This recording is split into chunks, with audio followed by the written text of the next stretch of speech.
प्रधान नगर का ये इलाका है जो कि वार्ड नंबर 3 में पड़ता है और ये दुकान जो आप बंद पड़ा देख रहे हैं, इसके पीछे एक इतिहास है। इस दुकान में कभी माँ कैंटीन चला करता था, लेकिन कुछ गफलती हुई और उसके बाद यहाँ पे अन्य चीज़ों का दुकान खोल दिया गया, जिसमें कि हमने आपको दिखाया था पानी के बोतल, चिप्स, पान मसाला, तमाम चीज़ें इस दुकान में बिक रही थी। घटना 8 मई की है। 8 तारीख को हमने ये पूरी तस्वीर दिखाई थी और अब जानकारी मिल रही है कि एसएमसी की तरफ से इसे नोटिस थमा दिया गया है। 7 दिन का वक्त दिया गया है और कहा गया है कि 7 दिन के अंदर तुरंत इस पे कार्रवाई हो। इस विषय पे हमने कन्हैया महतो से भी बात की और कन्हैया महतो ने ये कंफर्म किया कि 7 दिन का वक्त दिया गया था और 7 दिन के भीतर ही कहा गया था कि इस दुकान को खाली करा दिया गया। इस विषय पे सुजीत रॉय से हमारी बात नहीं हो पाई, क्योंकि हमने उन्हें फ़ोन पे जब संपर्क करने की कोशिश की तो उनका फ़ोन लगातार नॉट रीचेबल आ रहा था। लेकिन इस विषय पे कन्हैया महतो का क्या कहना है, ज़रा आप ये सुनिए। मैं कॉर्पोरेशन गई थी तो मुझे वहाँ से पता चला है कि नोटिस दिया गया है आप लोगों को वो खाली करने के लिए। जी जी जी। कब मिला? अभी क्या करेंगे इससे आप लोग? जी नोटिस तो मिला है हम लोग के पास में, नोटिस मिला है और हम लोग तो खाली वो लड़का जो है गरीब लड़का था बोला और वो घबरा के आपको क्या स्टेटमेंट दे दिया, आप जो बोले हाँ वो तो भतीजा ही है मेरा, तो अभी तो खाली करवाने के लिए उसको बोल दिया, सामान हटा रहा है, थोड़ा बहुत बच गया है जो कि आज शाम तक चाहे कल सुबह तक हटा लेगा, वो निकल जाएगा। और कितना दिन का टाइम दिया गया है? जी हम लोग को तो 7 दिन का टाइम था उसमें, और उसके पहले हम लोग मोटा मोटी देखिए एक गरीब लड़का है और नया दुकान उतना पूंजी फंसा है, उसका भी क्या गलती और हम लोग का भी क्या गलती। इतना दिन से तो माँ कैंटीन बंद हो गया, नहीं चला पाया, तो अगला का गलती। हम लोग तो ना उसको जानते, वो हम लोग को पास जाना सुना था, हम लोग उसको दिए। जी जी नोटिस मिला, उनको भी मिला। अच्छा, उसको जानते हैं मैडम, उसमें हम लोग अकेले नहीं है, 5 पार्टनर है, समझे, लेकिन अब तो हम ही लोग का नाम उछल गया है। जी तो कहने का मतलब हम लोग जी 5 पार्टनर है हम लोग में। माँ कैंटीन, जानकारी के मुताबिक ये जो माँ कैंटीन है मुख्यमंत्री ममता बनर्जी के तमाम ड्रीम प्रोजेक्ट में से एक है, जिसके तहत प्रत्येक दिन न जाने कितने ही भूखों को भोजन कराया जाता था। लेकिन लोगों की नीयत खराब होते देर नहीं लगती है और जानकारी मिली कि 2 व्यक्ति सुजीत राय और कन्हैया पाठक, हालांकि कन्हैया पाठक ने ये भी कहा कि इसमें 2 व्यक्ति के नाम आए, लेकिन 5 पार्टनर थे, 3 का नाम सामने नहीं आया है।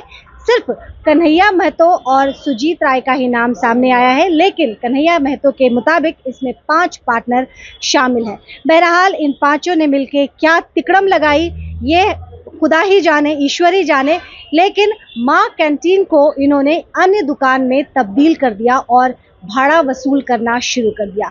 हवाला दिया कि यहाँ से सरकार की तरफ से पैसे नहीं आ रहे थे, इसीलिए जो व्यक्ति माँ कैंटीन चला रहा था वो यहाँ से फरार हो गया, वो इसे छोड़ छाड़ के चला गया। लेकिन सवाल ये उठता है कि माँ कैंटीन जहाँ भी चल रहा है उन तमाम लोगों को पैसे मिल रहे हैं, फिर ये कैसी बात होगी कि एक व्यक्ति को पैसा नहीं मिल रहा है, यानी कि इसमें कहीं ना कहीं कुछ न कुछ गलत जरूर था।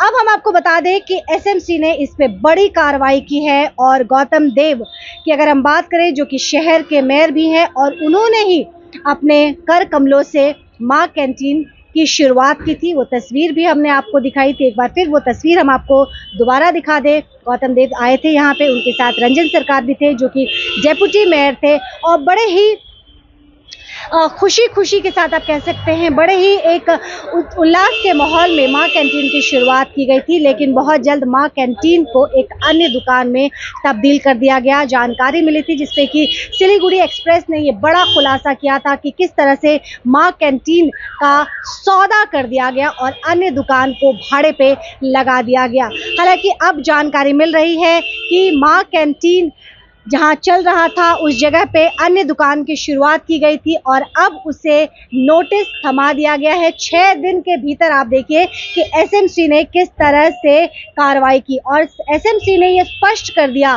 कि वो व्यक्ति चाहे कोई भी क्यों ना हो, पार्टी से ही जुड़ा हुआ व्यक्ति क्यों ना हो, क्योंकि जानकारी मिल रही थी कि कन्हैया महतो और सुजीत राय दोनों ही सत्ताधारी पार्टी के सदस्य है, कार्यकर्ता है और उनके इस पूरे कांड में शामिल होने की खबर आई थी, तो उस पे कार्रवाई की गई है। ये सिलीगुड़ी एक्सप्रेस की के एक स्टिंग ऑपरेशन आप कह सकते हैं। इस पे हमने पूरी तस्वीर आपको दिखाई थी और महज 6 दिन के अंदर कार्रवाई की गई। एक बड़ा कदम उठाया गया एसएमसी की तरफ से और एसएमसी ने भी ये स्पष्ट मैसेज दे दिया गया कि गलत चाहे कोई भी करे, गलती करने वाला कोई भी क्यों ना हो, उसे कतई बर्दाश्त नहीं किया जाएगा। हालांकि बताते चले कि 8 तारीख को जिस दिन हमने ये बड़ा खुलासा किया था सिलीगुड़ी एक्सप्रेस में, स्थानीय लोग डर डर के सामने आ रहे थे। उन्हें पता था कि इसका परिणाम उन्हें आने वाले समय में भुगतना पड़ेगा और अब जानकारी मिल रही, क्योंकि कई दुकानदार यहाँ पे हैं, हमने उनसे बातचीत करने की कोशिश की लेकिन कैमरे के सामने आने के लिए कोई भी तैयार नहीं है। और बताते चले कि उस इंसिडेंट यानी कि उस दिन के कवरेज के बाद स्थानीय लोगों ने, जिन्होंने सिलीगुड़ी एक्सप्रेस के साथ गलत के खिलाफ आवाज उठाई थी, उनसे स्थानीय जो पार्टी के लोग हैं वो नाराज चल रहे हैं, ऐसा स्थानीय लोगों का कहना है, जो अब कैमरे के सामने आने से पूरी तरह से परहेज कर रहे हैं। शहर के अंदर हो रहे अन्य गफलती का भी हम खुलासा करेंगे। तब तक के लिए आप मुझे इजाजत दीजिए। देखते रहिए सिलीगुड़ी एक्सप्रेस। नमस्कार।